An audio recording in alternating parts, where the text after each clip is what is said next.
We've seen a lot of blue side LeBlanc bans.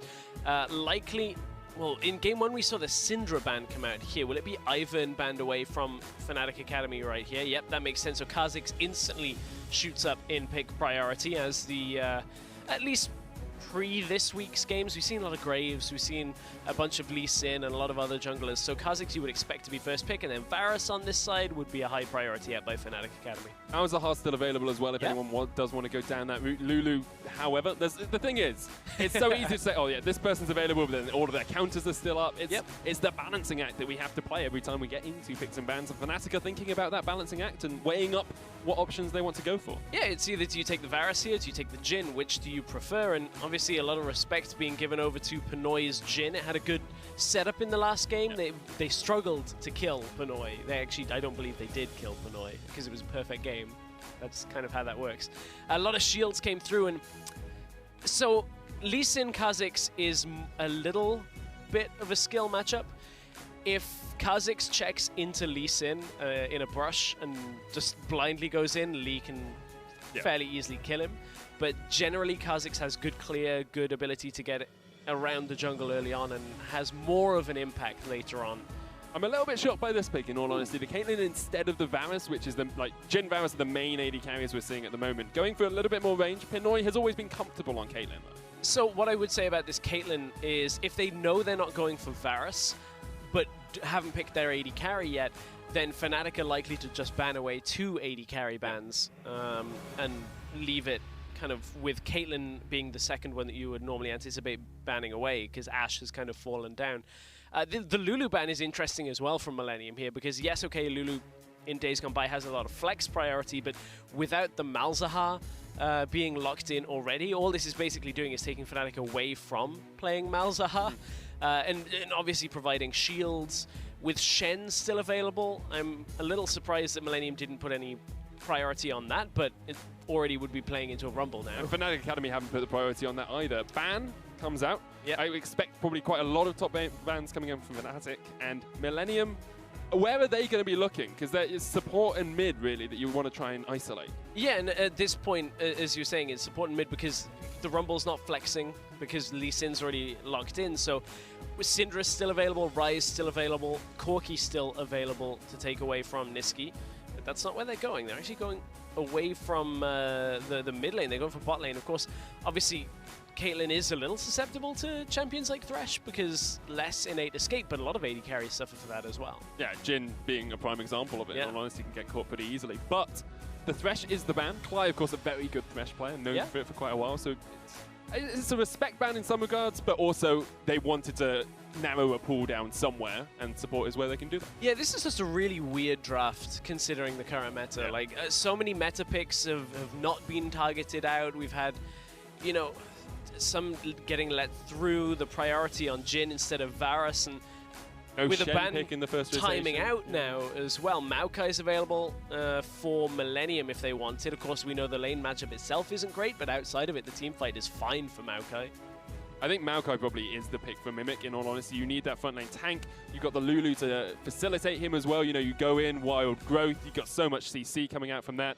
And then alongside that, take a strong, aggressive mid laner just to help you have that priority around the mid lane and around the river. Yeah, and Fnatic are looking to counterpick the mid lane on the other side of that. So with Cassiopeia open, if they end up running the Ryze for Millenium, which is available, Ryze Maokai would make a fair amount of sense here and provides a difficult team comp to kill, but that's a Cassiopeia pre-locked in, so I wouldn't anticipate Niski going Ryze unless he feels very confident in the matchup. He has played a lot of Ryze, and Ryze is an okay matchup into Cassio. It's not a winning matchup, and Cassio's known as sort of one of the people who can actually deal with him when he tries to get into that split push role, but still, it's an okay matchup, and Niski has really enjoyed playing that Ryze. Also means that Pretty has to go for the cleanse in the mid lane, because otherwise he's going to get focused down. It's going to be Orianna instead. A great team fight composition here from Fnatic. Yes. Yeah, really good. You've got the Equalizer, you've got Shockwave coming through, but honestly, Millenium, they're not too shabby on the old team fight themselves. You've got everything in here. You've got tankiness coming from the Maokai. You've got good engaged setups, at least, if you can catch people out with Petrify Engage to start things off. You bring the Maokai in. Kha'Zix should clean up with the Caitlyn as well. So honestly, if Millenium at least can get a kill or two onto Pretty and Pinoy, they should be fine in this matchup. Fnatic Academy, very deadly around objectives, though. Around those dragon fights, Baron fights. That's where we have to watch this team come alive. Their zone control is devastating. You've got Equalizer, you've got Orianna, you've got the Curtain Call, you've got Karma there to speed you around the fight as well. I'm interested to see how Dan does, because once again, he's had that Lee Sin pick for him quite early on in the draft phase, trying to make sure that he gets on something he's comfortable with. It didn't really work out for him last game. He didn't really have the impact he would have liked to in the early game. And we saw a lot more coming out from Steel, who was able to, get around the map and actually impact the fight. Yeah, I was actually pretty disappointed with Dan's early game in the last game. So I hope that it looks better now. Of course, against the Kazakhs, less just sit back and do nothing than the Ivan matchup that we saw in the last game. So looking forward to seeing how that ends up playing out for Dan, because he is a jungler that kind of has struggled in Challenger early on in the game, and if you can't fix that, Fnatic Academy seemed to be kind of without a paddle in the last game, ended up getting perfect gamed. And we are on to Summoners with Fnatic Academy trying to right the wrongs that they had in that first game, hoping at least for a kill or for a tower or for something that gets them on that scoreboard. They've given Kikis a strong top laner once again, and actually, first, I thought this was going to be a lane swap. My mind went back and I was dreading it. I was like, 10 minutes of just slowly farming under tower. It's not going to be a lane swap. Fnatic just setting up towards the top side to start things off. Actually, I say it's not going to be a lane swap. It could still be. I sincerely doubt it will be a lane swap. I hope it won't. There's just too much risk in it because, of course, the changes made to mitigate early lane swaps with the bot lane tower, with the tower health, that kind of thing. Against Caitlyn Lulu, you'd lose that push fairly heavily. But honestly, what this is more of a setup to do was initially to see whether Mimic was scouting up into the top lane brush. Of course, normally top laners kind of sit further down. You're going to try and help Steel start on that blue buff. That's going to be the beginning of this pathing, so not really anything coming out for Fnatic Academy by sending their bot lane up there. Yeah, nothing at all. They back, they get into the lane in time before that minion wave gets in. Don't lose out anything. They have got a little bit of push with the Karma. However, the range advantage from the Caitlyn and the Lulu harass is going to make that quite a difficult lane for Mr. Rales and Clyde. They're probably going to take quite a bit of free damage just trying to get those minions. Yeah, and we've seen the rise of Lulu after some of the buffs that came through and some of the matchups that go favorably. So expecting to see a little more here and there. So Steel's going to start his blue buff. Of course, Mimic's not going to fall too far behind from that start because Kikis kind of did the same over on that pull. You can see now Pinoy and Norskeren put some damage down in exchange for a slower push onto the wave. We'll see if they can actually even it up. I want to talk about jungle pathing for a second. It's something we saw a lot in the first series of the day. Dan here's gone red wolves, and then he'll probably go blue and look for a gank or for Scuttle Crab. Yeah. Steel went blue buff Gromp and then took a little bit of time getting over to the other side of his jungle. What is the benefit here for Steel, and what is Steel looking to do? Because he's not going to get to that Scuttle Crab before Dan gets there. Yeah, I mean, one of the benefits of Gromp as camp is obviously some of the isolated damage that you kind of end up getting from this Kazakhs. Honestly, it's this thing where Dan's going to end up bot side way before Steel, so it's not a benefit for Steel in this case. Pinoy has to be careful here. Will likely have to burn Flash. Here comes Dan. Norskeren burns his Flash. He'll use as well, but Dan straight in onto the Lulu. Mr. Rales low, getting chased away, and Norskeren somehow survives. Steel was here in time to counter gank. Dan steps on a trap, and Steel takes him low. However, he will just flash away. Pinoy continues with the aggression, and no one dies. Lots of summoners burnt, but everyone's still alive. And again, you can see Dan stretching for these this time for these early game plays. I wonder whether he'll end up maintaining that. Now without a flash, it reduces a lot of his impact. Steel was slightly behind on that play, but still was in a fine spot to come down and assist. Trading a lot of summoners, 3 summoners each team. Of course, Rales was low early on in that fight, so had to back himself out. Interestingly, though, Mr. Rales now burned all 3 health potions through, so that means Norskeren and Pinoy should be able to at least harass down, have that damage stick. That's one of the regularly the benefits of having 3 health potions, but against Caitlyn Lulu, they kind of get taken very, very early. Does still have his heal though, so if he goes really low, you know, he's still got that summon to try and keep himself alive. We've seen Kikis burning through Mimic in the top lane. It's to be expected, you know, Mimic is melee, Flame Spitter comes down, just clears out the way, pushes it in, and gets the damage on towards a Mimic as well. You expect him to go relatively low in the early trades there. And actually, in all honesty, I think Kikis needs to step up this game. Now they put him on someone a little bit more conventional. He needs to be one of the focus points, because if he can really get ahead in this lane and then start teleporting into fights and getting the equalizer down, he can be the game changer.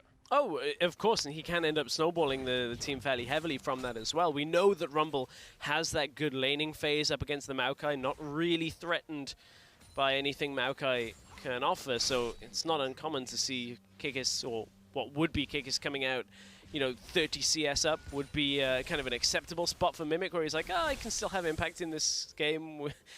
But Kikis still can snowball. Yeah, exactly. You just turn up with your ult on and everybody kind of survives. Millenium did a very good job of surviving in the first game. No kills yet either. 5 minutes in, both early game junglers looked for that gank in the bottom lane, weren't able to get much. And now, you know, Millenium are happy just to gain vision control of the river. They've got both the Scuttle Crabs. They've got a couple of wards starting to peek their way towards the Fnatic jungle. Trying to just spot out Dan as he goes for these plays and for these ganks. Trying to spot Dan, but Dan is trying to do some vision control of his own. Control ward placed in that river brush. So we'll see whether Dan can actually locate Steel, who Steel hasn't actually backed away yet. This is his first recall coming through. And we'll see what he buys. Actually buys that Skirmisher's Saber. Can be the difference between, you know, dying in an exchange. We saw a whole number of times Jankos nearly dying. I believe it was up against Vitality. Just the Skirmisher's Saber was enough off that damage reduction. But Dan is looking for an impact with his double longswords. Looking for impact in the bot lane. They want to try and catch on to Norskeren while he's not got his flash available, but it's a difficult lane gank to come through here. Pinoy stepping forward. They don't have full vision on this. There's Pinoy. Ah, okay. There we go. That'll be fine. Just like Dan's trying to set stuff up. He hasn't quite managed to do it a couple of the times. I mean, as you say, we are seeing Skirmisher's Saber from Steel. We've seen a move away from having Tracker's Knife on all junglers, really, to more Skirmisher's Sabers. Mostly because Scryer's Bloom give you so much good vision anyway. Wards are cheap, control wards, you know, they're relatively cheap. It's pretty easy to get vision down without having to have those extra wards coming out from the Tracker's Knife. And on someone like a Kha'Zix, having Skirmisher's Saber is just that much more impactful.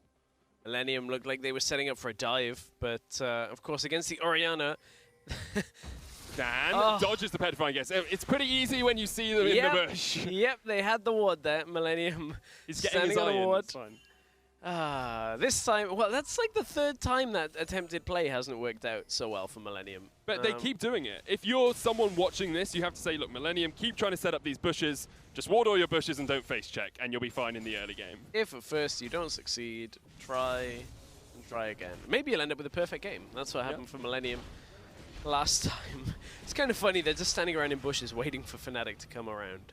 The thing is that, though, it's not a strategy that actually should work at high-level play. Because no one should be face-checking. You should understand that you shouldn't be able to like just walk into random bits of the jungle where you haven't got any vision. And you know the mid laner's not there. It's like, we know he's missing. Where can he be? Maybe in one of our bushes. Let's just not go there.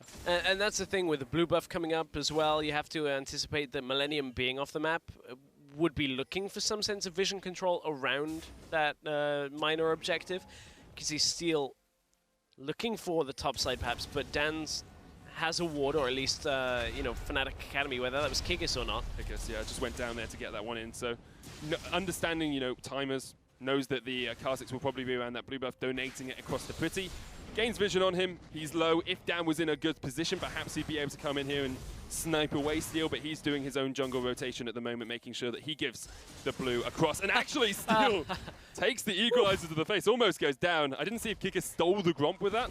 That would have been that would have been nice if he had. But yeah, that's all you have to do. Just continually show the enemy jungler that you know what he's doing. Put the fear of God into his heart. Nah, Steel got it. Steel got it. Steel was the one that got the Gromp. That would have been a funny play. I was watching Kikis move on the map, but it's bot lane that we have the next set of plays because Dan and Niski are down here. Shockwave, gets the minions. It's about sending a message, as Vedius would say. But you have a ball delivery system there with the Lee Sin. Does Niski not trust in Dan or the other way around, that just doesn't work for them? Why would you not go aggressive there with the Lee Sin? okay, they didn't have the biggest minion wave, but if you're using Shockwave and that type of thing, you're already kind of committing to it. Exactly. It felt very much like Nisqy was like, oh, we can't make a play. Let's just press R. Maybe I'll catch someone. Maybe we'll be able to do something with it. Instead of actually methodically thinking out the play and saying, this is exactly what we need to do and this is how we can do it. We saw Mimic actually pushing Kickers back because Kickers just used the equalizer. Mimic knew he could go a little bit more aggressive. Now also has that Spectre's Cow, so a bit of magic as it's starting to come on towards that Maokai. Mid lane again, Steel's looking for it, but this time there isn't a ward there. There's no Shockwave on Nisqy after that bot side play, but Steel doesn't feel confident in going in on this play either, so wondering whether Pretty was contemplating about an ult flash in that mid lane, but Nisqy was kind of turning away from it already. Nisqy's not running the clans, so if that ult flash does connect, it's pretty much Orianna dead. That's one of the issues with Orianna. She's like very low mobility, can get caught out if she mispositions at all, and of course with the Cassiopeia we've seen a rise of that ult flash coming back. Steel once again positioning around towards this mid lane, but both teams are playing incredibly safe this game. It's so passive, and actually we see the rotation that you've been talking about coming out here from Fnatic, taking their AD carry and their support up towards the top side. And this is what happens when you inevitably are losing bot tower. Bot tower should theoretically go down first for Millenium, as it's already fairly low. This Caitlyn-Lulu combination just push the entire time, so this is how Fnatic offset, yeah, ever so close with Millenium getting the first tower gold from that. So now this is just Fnatic compensating for that loss, getting some gold in exchange, and now they're going to try pushing on the next wave. It's only Mimic around, so we shouldn't be able to stop this. This is smart from Fnatic as well, because they knew, you know, bot lane tower was going down anyway. They continue the push. It's just a tiny bit of poke damage. They do, however, lose out on the dragon, so Millenium were able to make a cross-map play because they knew 4 members of Fnatic were engaged in that top lane. And that's Millenium's prerogative right there, is they have the ability to go for Dragon. Fnatic Academy giving a lot of respect over to the fact that Pretty had just left the lane. They weren't really able to group, but maybe the worry of Maokai slowing them down into Cassiopeia showing up, Pinoy and Norskeren had recalled as well. So just the threat of people being off the map was enough to push Fnatic Academy back. Nevertheless, it's you know, still a win for Millenium. They get the extra gold from Tower First Blood. They get the first Drake of the game as well. They're in a good spot in Game 2 now. Having that mountain Drake will help them out a lot. Realize there's a slight graphical bug on the screen showing an ocean. It was a mountain that they took down first. And that, the thing is, right, Millenium here are playing intelligent League of Legends. They're saying, look, we'll just take it slow. We can scale up. We've got Cassio, we've got Maokai, we've got Caitlyn. Everyone's great at 6 items or so. Fnatic Academy, however, don't really mind that. They've got a great team late game as well. Neither of the junglers have had much of an impact. That's not a bad thing about either of these junglers. It's just, it's a very hard game to actually do anything early game because of how safe everyone can be. It is. Mimic, he's still fairly safe despite 3 people around him. He just clears the wave off. Ult is not available. Yeah, Cutting Call comes down. Mimic kicks back, actually almost out of the call, but Rales will get the kill. Dan manages to get a gank in the bottom lane. So, I was saying he was safe, and then I checked it, just used his ult. And I like what Fnatic Academy did here, is they attacked the teleport user with Caitlyn and Lulu on the opposite side of the map. I misread the play coming into this, as Fnatic Academy had just enough people coming down to the bot side to easily take that tower. And Fnatic Academy are trying to do the same thing again, where they look for 2 towers rather than 1. This time, not a whole lot of minions around. Steel actually missed the minion, so they'll get a little bit more damage on this tower than he would have liked, but still, half HP isn't huge. Coming in, TP is coming in. This is going to be quite an interesting fight because we also have Nisqy coming in from the mid lane, and Mimic is actually not in the best of situations. It's a 3v4 in the start of the fight. Nisqy taken low. Mimic gets onto him. There is the Shockwave, only catching onto Mimic though. And Fnatic Academy will get away. Caitlyn's gone towards mid lane and now looks for the mid lane push as well. And that's all that was about, was buying time. They used a lot of summoners for Millenium to get down to the bot side because Caitlyn was already rotating with now a minion wave. And Pinoy is going to get a fairly early mid tower. We've seen mid towers for Orianna staying up 30, 35 minutes because she's got such good, consistent wave clear. Well, now, no mid tower available for Fnatic Academy. So despite trying to beat Millenium around the map and trying to get multiple towers, it's Millenium still taking those first 3 outer towers down quicker than Fnatic Academy. Smart play from Millenium as well, though, because we talk about it all the time. You have to do something if the enemy is engaged somewhere else. go somewhere else and just like go to the other side of the map and get something out of it. And it's exactly what they did. They knew they could defend the bot lane tower. They knew they wasn't gonna fall. And so they said, okay, we don't need Pinoy. Pinoy can stay in top, push that wave up, and then come mid, and we get another tower. And as much as Orianna has got great wave clear, she actually has to be there to clear the wave. Yeah. Yes, she does. It's not like a Gangplank or Ziggs. Oh, remember the days of Ziggs, Ezreal, Gangplank. And it's just like, you couldn't push a wave anywhere. That was the worst. And then it got replaced by Victor. Yeah. All those wave clear champions. Fnatic trying to finish the job on top side here. They're trying to make this without actually making a play first, though, which is the difficult side. Now, they know Mimic doesn't have TP, so he can't actually join this, so it's not all that bad of an idea here. Fnatic trying to play around their spikes as well. They've got a lot of strength mid-game, especially with the Leandris. Here's the Equalizer. Curtain Core used as well. Pretty is the target. The heal comes down. Norskeven will step in front of it, but all of this is just trying to get that tower down. Steal off towards the side. Orianna's Shockwave comes in. The tower falls. And Steel tries to engage, but just can't get there in time. Mimic wasn't near the fight. And actually, this is the first time we've seen Fnatic taking an objective and Millenium not get something out of it straight away. Yeah, it pretty much is exactly that for Millenium. They'll be frustrated they couldn't get Mimic over to the fight fast enough, but without teleport available, he had to just kind of run it all the way across the map. And as you said, Steel couldn't get anything on the fight started. Pretty didn't really find himself in a situation to ultimate, and Millenium just kind of left trailing on that play. We've got a fairly even game overall. Considering game one was a perfect game, big departure from that. A lot of tower trades. Yeah, towers, not kills. So it's still only 1-0 in favor of Fnatic, but gold incredibly even, as you say, only 200 the difference between these two teams. It's basically negligible. And that Mountain Drake, of course, for Millenium earlier on as well. Ocean is the next one coming up. Millenium trying to gain some vision around that, take the Scuffle, get the control wards down. They've done a relatively good job of maintaining vision. Actually, Fnatic very lacking on the ward front. No wards even in the river for them. Never mind past it, although there is one up towards the blue side of Millenium's jungle. Yeah, there are only a couple of wards, as you were alluding to. Looking at what Fnatic's next play is an interesting thing now, because they lost a lot of territory from losing that mid tower. Trying to regain that is going to be fairly tough. You can see Pretty up on the top side pushes out that wave. Fnatic can't really stop anything from happening up there right now. Pretty will pull back away. And they're looking for around mid here. You can see how difficult Caitlyn makes it. A couple of traps here and there just make it treacherous ground for Fnatic to step through. If they can look to set up a catch around this mid lane, it would take something from Millenium going kind of badly wrong to get caught out, because Millenium have such good vision control. So Fnatic, they're going to be in another one of these situations where there's no real easy play for them to make. They do have an incredibly long-range engage, though. You've got Equalizer, you've got the Orianna Shockwave, which can come down, and you've got the Curtain Cores. You've got a long distance at which you can catch people out, but at the moment, it's feeling like Fnatic aren't quite willing to pull the trigger. Millenium, however, once again, just gaining vision control around that dragon. They're happy enough for the game to stay at this steady state for the while, and eventually they will start pushing in when they start to get a few more items under their belt. Still no completed first item on the Caitlyn, only the Abyssal Scepter on the Cassio. No one's really at those big power spikes they want to be at yet. Not quite. Steel, however, is at that spike where he just takes all the Drakes on his own. Doesn't really matter. Isolation damage. They got that Mountain Drake earlier, now they're going to add the Ocean to it. As, honestly, Fnatic don't really have an option of stopping that. Too many wards in the river. That triangle of control wards set about Fnatic.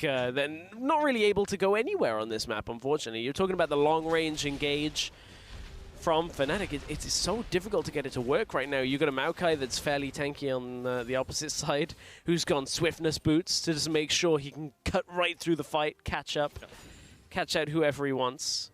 Nearly at the point where Maokai kind of becomes unkillable, so Fnatic need to somehow deal with him.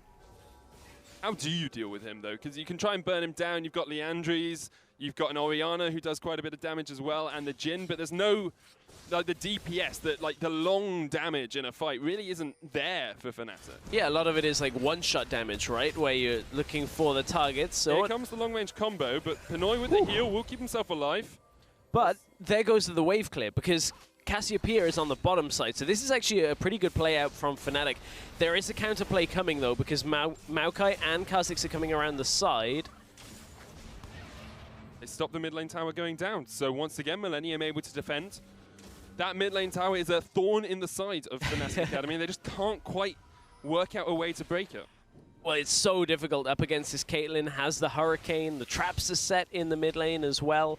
Just continually with the Peacemaker pushing, and it means Fnatic Academy just lose a lot of vision around the mid lane. Kikis now pushing up the top side. There's no tower up there, so basically just trying to just push the wave as far as he can away. It's an interesting game here from Millenium and Fnatic. Very slow-paced in comparison to our previous game and some of the other ones from earlier today. And a lot of it is because Fnatic Academy don't really look like they know what they got to do. Whereas this is worlds apart from their performance with Broxah, where they were just kind of catching Pilot from PSG all the time. Always trying to get those fights started with the Maokai, with the Echo. They've departed that playstyle so much today, and they don't look comfortable. Compositionally, it's quite a different lineup as well, though. Yeah. They haven't got those divers. It's much more about fighting as a team, working out exactly how you can catch people. I agree with you, though. It feels like they're not willing to take the first step. They're not willing to go for the aggressive play because they worry that it will misfire, it will backfire on them as well. So they're not going for the equalizers from long range. They're not going for the chase. They're just waiting for Millenium to misstep, and the Millenium from this week does not look like they're going to misstep. No, it doesn't look like it at all. Just a really strange situation we're in where Fnatic Academy, they're not trying to team fight. They're letting Millenium spread out into the 1-3-1, and we're just playing the ping-pong game of just push the wave out, push it back, push it out, push it back. And it just means that Fnatic Academy aren't getting anything, and the problem is, yes, Orianna has good scaling. Yes, Jhin is pretty decent. But you're against like Caitlyn and Cassiopeia. You're giving them time. Yeah. And Millenium with time are going to become very difficult to kill. You're going to have, you know, everything coming from Norscaran with the shields, the heals. You got a Maokai that'll stay alive. And Fnatic Academy may end up running out of ways to kill Millenium, which, you know, when you've got such high damage dealers on Fnatic Academy is a strange thing to kind of think about. But it is, but also Fnatic Academy's damage, a lot of it, especially Rumble, is focused more around mid-game than late game. Right. And all that Fnatic Academy are doing here is bringing the late game sooner, because they're just saying, okay, look, you guys can farm, we'll farm, we don't need to go for kills, everyone will get 300 CS by 30 minutes and be at 4 or 5 items. Whereas Millenium are very happy with that. Fnatic seem happy with it, but I don't think they should be. no, no, they really shouldn't be happy with it right now. That's not to say Fnatic Academy can't get a team fight to end up winning the game, but you can see, like, hey, we're trying to catch on Pinoy. Oh, he's got a Lulu and a Maokai, and you can't really do anything against him. I mean, Caitlyn's already at 2 items. It's not quite the point where Caitlyn just takes over a game completely, but Caitlyn's push and wave clear is still strong. The same with the Lulu. You pair them together. And as soon as anybody from Millenium finds a Fnatic member out on their own, the fight kind of just ends already. It's the same combo, it's the same heal, it's the same Pinoy walking away. Kickers is going to try and come in from the side, and actually does have to flash TP coming in as Mimic gets on towards Cly. That is a dead Karma. Millenium turn Fnatic's engage on them and get the kill. And it's so difficult. Like, Fnatic threw so much at that. The curtain call, the equalizer, you name it, they threw it at Millenium, and Millenium just kind of endured. Pinoy, okay, they had to burn a heal. That was about it. TP came through from Mimic, he flashed in onto Cly to make sure they picked up the kill, but it's fairly straightforward for Millenium there. There's no real chance of any of them dying, and that's very frustrating for Fnatic Academy. The thing is, at some point, Millenium do actually have to take towers to win the game. And they got 1 kill there. They didn't get anything off it. It was like, yeah, we get a bit of push advantage. We got a kill, grand. At some point, they need to start actually pushing their advantage. They're now 1,000 gold ahead, which is the largest gold lead I think we've had this entire game, apart from maybe when that first tower went down. But it's not much. And unless they start actually taking objectives, there is always that possibility that Fnatic just get a good team fight. They just get their combo off and they win. That is true. The one thing Millenium did manage to succeed with off that fight, though, is the vision control. You can see fresh wards now placed that Cly is trying to sweep out. This kind of vision control means the next time they get a catch like that, they turn for Baron. And from that, that's how they can crack the game open, because they have such good pushing power. Look at how much was used. Pinoy doesn't even drop really under half health. Kig is forced to flash. In comes Mimic. It just goes right onto Cly. doesn't matter who it is, they were killing them as soon as they got there. Like, there's no real way of Fnatic Academy getting anything better from that exchange. I'm just trying to work out how you make that trade better, because like you've got the long range and you can see what they're trying to do, but you don't have enough damage to kill Pinoy. So someone needs to be there in the front line. Maybe have Dan looking for a flank when you do it, so that you can try and kick Pinoy back. But apart from that, that's really all. And the flank's so difficult because of the vision control that Millenium have around the river. And this has come to a fairly stale point where every time a dragon comes up, Steel just goes, okay, well, I guess I'll solo it, and then wait 6 minutes to do anything else. Like, that's a Cloud Drake on top now as well. Millenium haven't even been threatened, and considering Fnatic Academy are in an even game state, basically, it's near impossible for them to get fights started. I think as well. They're going to try again. Yeah, Curling comes in. Here comes the flank as well. Equalizer does come down, but Steel just jumps away, and Millenium is still alive. Millenium and just... Pinoy just clears this up, and life steals up. It's fine, yeah. Millenium just easy. They're just going to push it back out. Look, Mimic's running up again. Like, if Fnatic Academy try and engage, then okay, maybe, like, Mimic will just turn it all the way around again. Like, the angles that Fnatic Academy are trying to cut into fights are just borderline useless against this composition from Millenium. Like, the only way they are going to get that fight and kill Pinoy is if Dan is coming in from the side, kicking back a squishy target like Pinoy, and getting the kill that way. Like, and then Nisqy has to burn Ghost and Flash.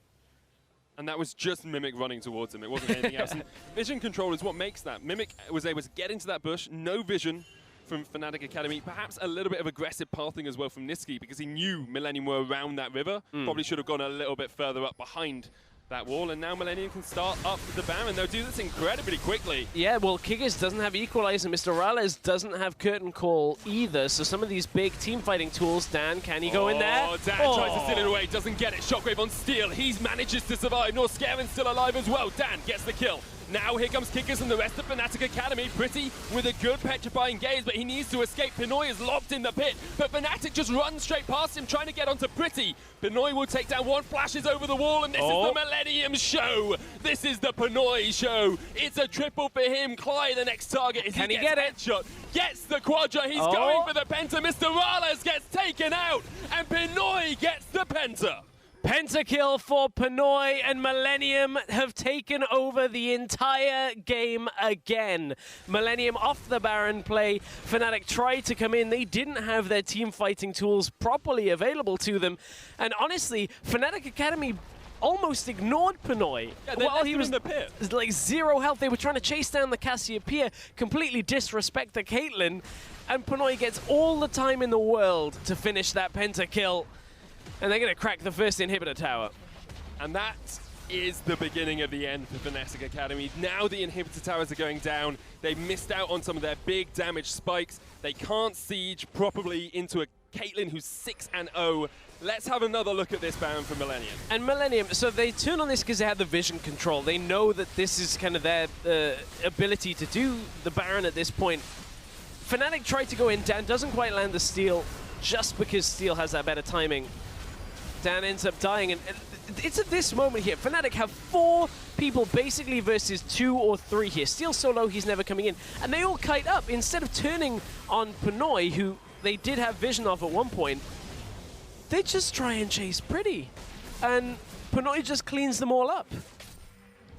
I thought for a second Mimic had stolen this, by the way. So did I. Oh, I thought Steel was going to steal it for a second as well. But great penta from Pinoy, and Millenium looking clean and crisp. Pinoy, however, caught out now. Does get locked up. Here's Dan. Kicks Steel in. Pinoy gets Shockwave. Fnatic trying to turn this one around. Norscaren has to flash away. Steel jumps away as well. Mimic, however, is a frontline threat, as is Pretty. Dan will get a double, but he's going to fall as well. Millenium picking up 3 kills, chasing away Kikis, chasing away Mr. Rales, and looking for this mid lane tower. Finally, Dan tries to go for that play around the side, but it's too little, too late at this point. Now Cassiopeia is strong enough to deal with the rest of the lineup, and Millenium are going to 2-0 Fnatic Academy here. It looks like it indeed. Kikis and Mr. Rales going to try and defend. There are only 10 seconds up before Cly is respawning, so it looks like Millenium will just go for the inhibitor first and then retreat. But Fnatic Academy, it's that mid-game, the early to mid where they just did nothing, or at least it felt like they were doing nothing, allowed Pretty to get so far ahead, allowed Pinoy to get so far ahead as well. Fnatic started this fight really well. They caught out Pinoy. Yeah, it was so much better than before. Dan finally finds the way around the bottom of the fight here. Lot used to keep Pinoy alive. Dan hit steal instead of Pinoy, but Pinoy ended up falling anyway. But here comes Pretty into the fight, unmatched on the damage right now. Nobody can deal with that output from the Cassiopeia, and Millenium just kind of walk it into the base. It's the consistent damage we were talking about as well, you know? Yeah. Kikis has Equalizer, you've got Curtain Call, you've got 4 shots from Mr. Rales. There's no auto-attack based champion, there's no Twin Fangs, there's no spammable skills. Arise might have worked out better here for Niski because he scales up a little bit better and would have been able to have that consistent DPS in fights. But Millenium playing it very well, understanding exactly what they need to do. 9-5 up now, Inhibitor fallen. They've got an open inhibitor in the top lane as well, and they are 7,000 gold ahead. Looking to close this out. This will be 2-2 for them on their overall record if they are able to win the game. And considering they're going to take it over Fnatic Academy, the team that we said looked like the contenders against Schalke to be in contention. We've been talking about how Fnatic Academy, we're basically already writing their names after 1 week on like, oh, well, they look like they're going to be in promo relegation at the end of this split. Not anymore of how they've played here. This is not the kind of performance you're expecting from Fnatic Academy, and Millenium show up massively in this. For as much as Fnatic Academy have struggled with, Millenium have made the plays to get themselves to this point. Yes, it's been slow. It's not been particularly fast play and crisp play, but honestly, Millenium have done a good enough job at punishing where Fnatic have gone wrong on things that they deserve the 2-0.